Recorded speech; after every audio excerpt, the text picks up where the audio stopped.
भुट्टो साहब को फांसी दे दी गई 46 साल बाद। मेरी पैदाइश से पहले ही मुझे पता था कि उनके साथ जुडिशियल मर्डर हुआ है। भुट्टो साहब को फांसी दे दी गई। फांसी देने का 46 साल के बाद बहुत अच्छा इकदाम हुआ कि जी भुट्टो साहब का गलती हो गई। जिस दिन से भुट्टो साहब को फांसी दी है जमहूरियत पटरी पर नहीं चल सकी है। आपने जमहूरियत के अलमबरदार को जान उसकी ले ली, तो जान तो आपने ले ली। तो इन जजेस ने जो सारे काम किए, इन जजों ने जो सारे काम किए और जो इन जजों के खिलाफ उनकी अपने जजेस बात कर रहे हैं, तो भुट्टो साहब को जब आपने फांसी देती, फिर एक दफा गलती कर दी आपने, तो अलामती सजा तो देते। उस जज को अलामती फांसी तो देते। उस जज के पीछे डिक्टेटर को तो आप फांसी देते अलामती। आपने नहीं दी क्योंकि मिस्टेक थी। आप जज थे, क्योंकि जज इस मुल्क के अंदर आइन और कानून से बालातर है। चलें जी, जरदारी साहब को 14 साल कैद दे दी। कैद दे दी, किसी कानून के अंदर 14 साल नहीं है, किसी केस के तहत नहीं दी गई, दे दी गई। उस 14 साल के बाद उस जज का क्या हुआ? मिस्टेक हो गई, क्योंकि वह जज है। 14 साल बर्बाद हो गए एक आदमी के। एक हमारे जमहूरी लीडर भुट्टो साहब, लेजेंड जो हैं, उनको फांसी मिस्टेक हो गई। आगे चलें जी।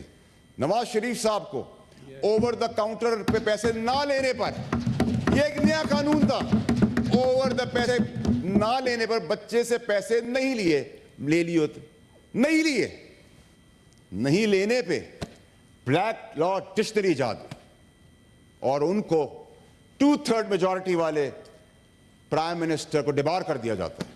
चलें जी, मिस्टेक हो गई। सिसेलियन माफिया कहा गया उनको।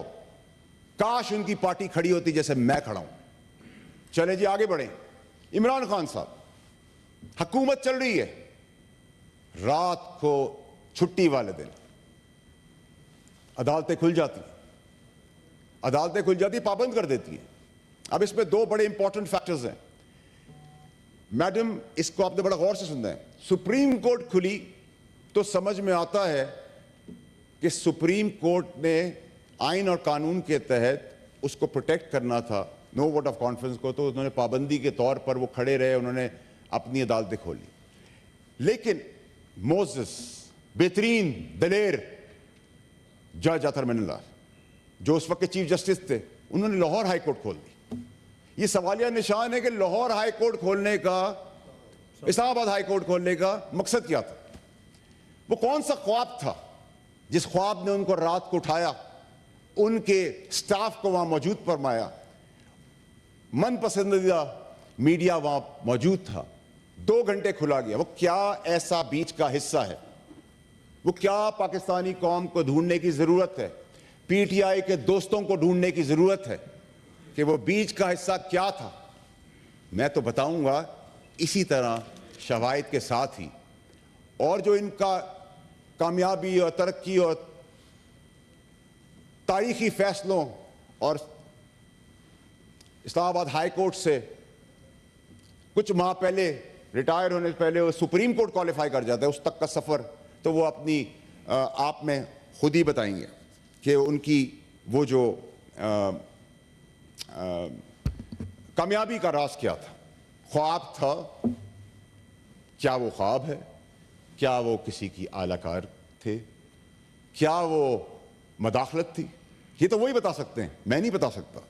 अब आ जाएं जी कंटेम्प्ट के ऊपर। मैडम, कंटेम्प्ट होता है, एक पार्टी जाती है सुप्रीम कोर्ट के बाहर, डंडे, गुलेल, पत्थर और पता नहीं क्या क्या, वहां तकरीर की जाती है कि निकालो, हम घसीट के बाहर निकालेंगे।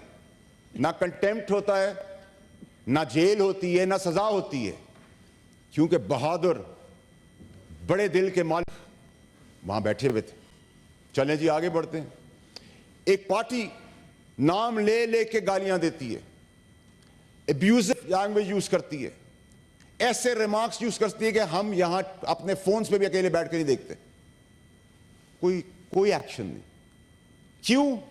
क्योंकि ट्रोल्स आ जाएंगे, ट्रोलिंग होगी आपकी। तो हमारी मेरी मां इस दुनिया में नहीं थी, मैं प्रिंसिपल्स पे इस पार्टी से निकाला गया और मैं हटा इस पार्टी से। मेरी मां उस वक्त इस दुनिया में नहीं थी, ऑन बब्बी साहब मेरे दोस्त बैठे हैं, बड़ी इज्जत करता हूं मैं उनकी। मेरी मां की ट्रोलिंग हुई तो मैंने किसी से जब आवाज उठाई तो किसी ने नोटिस लिया? क्या नोटिस वकार, इज्जत, सादिक अमीन के ना करदा काम के बावजूद भी आप पे एप्लीकेबल है, हम पे नहीं? फिर आपसे मैंने सवाल किया, मैडम, कंटेम्प्ट मुझे लगा दी गई, बता बुलाया लिया गया नोटिस के अंदर। मैं तो कंटेम्प्ट के करीब से भी नहीं गुजरा हूं।